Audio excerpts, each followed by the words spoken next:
You know what I hate? Like a lot?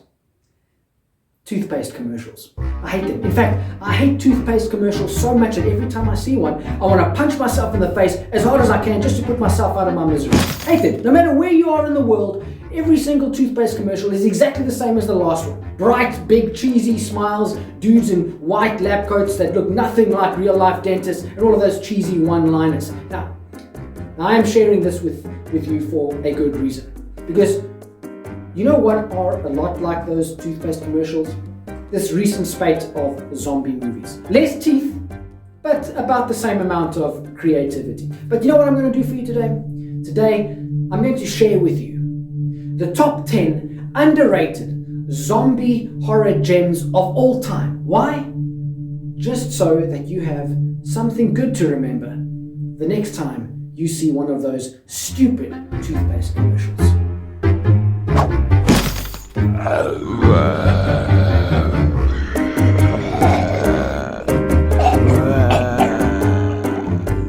Kicking off our list with number 10 is a film called The Revenant, and no, not the one with the angry bear, but the 2009 indie zombie movie that gave us a clever as well as a very interesting and entertaining take on the genre, but it gave us something else too, some very creative performances from its lead actors.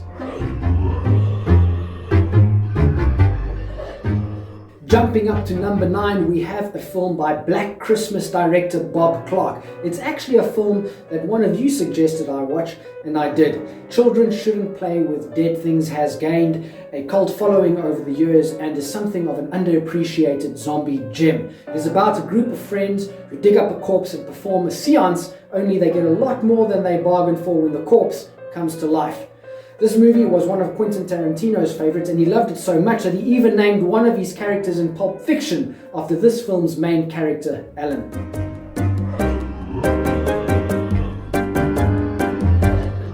At number 8, we have a French zombie horror movie called The Horde. This movie is a great blend of action as well as horror, and it features one of the most epic battles you have ever seen. In fact, it rivals anything out of Hollywood between a group of police officers and a horde of zombies.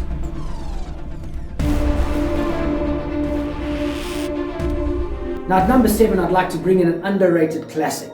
The Last Man on Earth, starring the legendary Vincent Price, is often overlooked due to its low budget as well as its slightly wonky production values, but it is a fine example of very early zombie cinema. Fun fact, this is actually the first film adaptation of Richard Matheson's apocalyptic zombie horror novel, I Am Legend.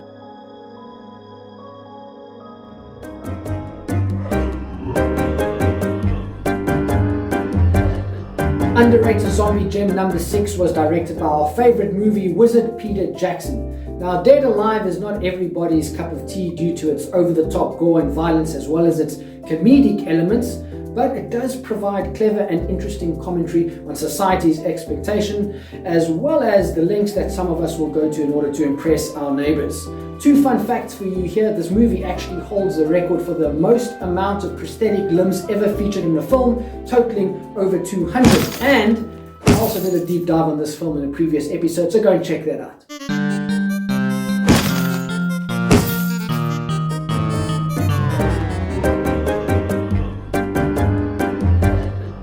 Now from one funny zombie to another, number 5 simply has to be Shaun of the Dead. Now I know that this movie wouldn't necessarily be classified as underrated, but it has become a cult classic and it's certainly underrated compared to other zombie movies. This movie is a great blend of horror as well as comedy, and it's also an early showcase of Edgar Wright's unique directing style. Also, this movie was shot in just 28 days. Now, I don't need to remind zombie fans of the significance of the number 28.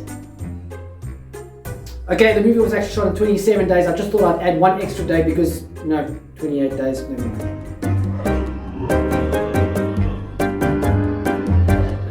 Now, stepping out of the comedy zone for a moment, zombies can also be serious, as can be seen in the South Korean zombie film Train to Busan. This is an absolute must-see for any fan of the genre. It is intense, it is heart-wrenching, and it is absolutely full of action. It's also the highest-grossing Korean movie in Malaysia, the Philippines, and Vietnam.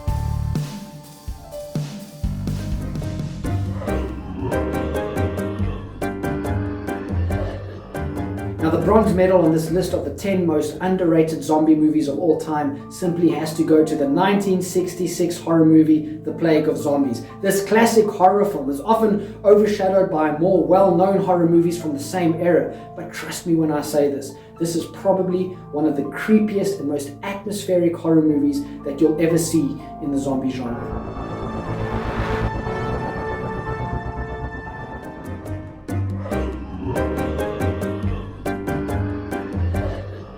Dan O'Bannon directed what I believe to be the second most underrated zombie movie of all time, The Return of the Living Dead. This film is a great example of the more humorous and satirical approach to the zombie genre. This movie was actually inspired by a conversation that O'Bannon had with George Romero about the inconsistencies that both directors felt could be seen in Night of the Living Dead.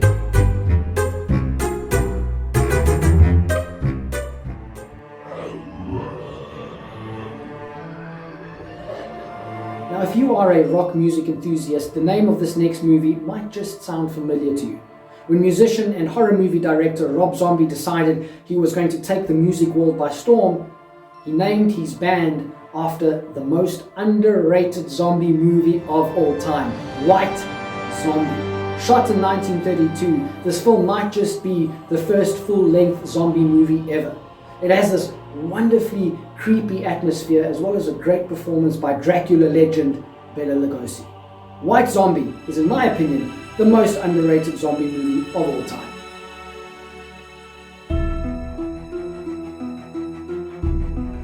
So there you have it, the 10 most underrated zombie horror movies of all time. I probably could have added a film like 28 Days Later to this list, but I felt that these are the true underrated classics. Now, I mentioned that our number 9 film, Children Shouldn't Play with Dead Things, was actually a film that was suggested to me by a commenter, and what a pleasant surprise to finally get to watch this film. So everyone out there, please feel free to add any suggestions. Let me know which films you think I should be watching and which films should maybe have made this list. Maybe a film like The Crazies or even Fido. And if you didn't like this list, I'm truly sorry. But just remember this, it's probably better than a flippant toothpaste commercial. Now for next time, I've got a pretty interesting episode coming up. I'm going to be pitting 2 of John Carpenter's movies up against each other. One is a bona fide masterpiece of the genre, and the other is an underappreciated gem. So we'll find out which movie gets the top spot in Carpenter's legendary filmography. On that note, I hope I'll see you then. Thank you for joining me. Stay safe, stay happy, and stay horror.